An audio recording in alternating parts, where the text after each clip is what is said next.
Hello மக்களே, welcome to Bigg Boss reviewer channel. இன்னும் என் சேனல் நீங்கள் சப்ஸ்கிரைப் பண்ணல அப்படின்னா சப்ஸ்கிரைப் பண்ணிடுங்க.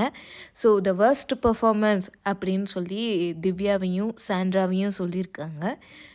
இது கரெக்டு தான். சாண்ட்ரா 100% வேர்ஸ்ட் பர்ஃபார்மன்ஸ்ன்னு ஏன் சொல்கிறாங்க அப்படின்னா அவங்க கெடுத்துட்டாங்க. திவ்யாவையும் ஏன் சொல்கிறாங்கன்னா கெடுத்துட்டாங்க. இதுதான் உண்மை, 100% உண்மை. ஸோ இப்போ என்ன அப்படின்னா இவங்க 2 பேரும் ஜெயிலுக்கு போனால் ரொம்ப ஜாலியாக இருப்பாங்க. ஏன்னா 2 பேரும் ஃப்ரெண்ட்ஸு. ஸோ கரெக்டாக பிளான் பண்ணி பிக் பாஸ் நேற்று என்னையா பேசுகிற, நான் கண்டஸ்டன்ட் இல்லைம்மா அப்படிங்கிற மாதிரி இன்றைக்கி வச்சு செஞ்சார். நீங்கள் ஏன் வீட்டில் இருக்கீங்கங்கிறத ஞாபகம் வச்சுக்கோங்க அப்படின்னு சொல்கிற மாதிரி தான் அவர் வச்சு செஞ்ச மாதிரி எனக்கு தெரியுது. இது ஓகே தான். ஆனால் என்ன எனக்கு ஒரு கஷ்டம் அப்படின்னா இந்த அன்பு கேங் ஓவராக ஆடுங்களே அப்படிங்கிறது கஷ்டம்தான்.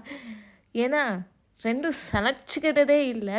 தான் பண்ணுறது கரெக்டு அப்படின்னு நினைக்கிற மாதிரி இருக்குது 2 பேருமே.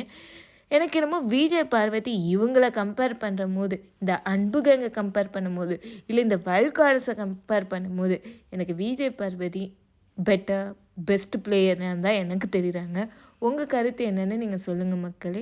Thank you. Like, share and subscribe my channel.